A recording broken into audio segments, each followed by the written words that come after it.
కాటుక కనులు విప్పారకపోతే ఈ భూమికి తెలవారదుగా నీ గాజుల చేయి కదలాడకపోతే ఏ మనుగడ కొనసాగదుగా ప్రతి వరుసలోను ప్రేమగా అందుకున్న బంధమా అంతులేని నీ శ్రమ అంచనాల కందున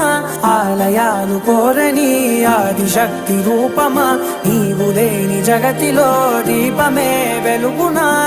నీదగులాలనలో ప్రియమగు పాలనలో ప్రతి ఒక్క మగవాడు పసివాడేగా ఎందరి పెదవులలో ఏ చిరునవ్వున్నా ఆ సిరి మెరుపులకు మూలం నువ్వేగా